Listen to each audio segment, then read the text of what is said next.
I think my bit of advice would be to just get some experience in a classroom or in an earlier setting, because for me, I came from a route that wasn't education and childcare, and but I had some experience for about a year in 2 local primary schools. So just having that experience somewhere where you can really get a feel for the classroom life and interacting with children and building relationships with children and just having that feel for it really, and it just will determine your decision of, yeah, this is right for me or it's not.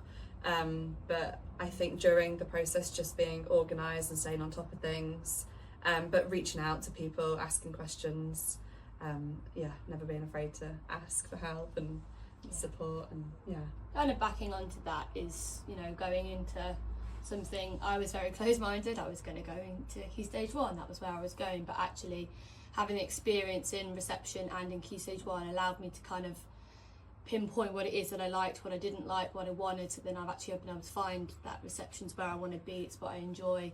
I'm not opposed to Key Stage 1, but that's more where my heart is.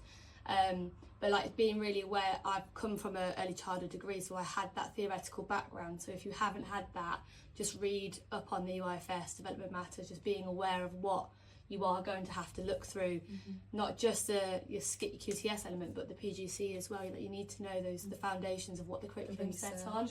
And then once you've got that, I think when you're in the classroom, it just makes so much more sense, being aware of why the theories that we have as set the foundation for the education and the curriculum.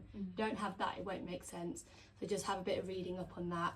It's a lot of paperwork, but it is insightful, and it does make things a lot easier, I think. Yeah, I think as well, doing the reading and then being in the classroom and applying it just makes it so much more practical, and you can see how it's all applied. Like scaffolding at the start of the year, I was like, what even is that? And then you sort of read and you research and you learn about it, and then putting it like in the classroom and applying it.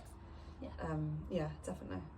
And just be prepared to throw yourself into it. It's going to be a lot of hard work, but it's worth it, and it all makes sense as it's going along. So it's a transition. There's no point where you kind of feel like, what's going on, I'm kind of out of touch. Everything falls into place along the way, and you're supported the whole way through. There's not once I've not felt supported. So I think although you're always building up and throwing yourself in the deep end, you're still backed and you're supported through it, and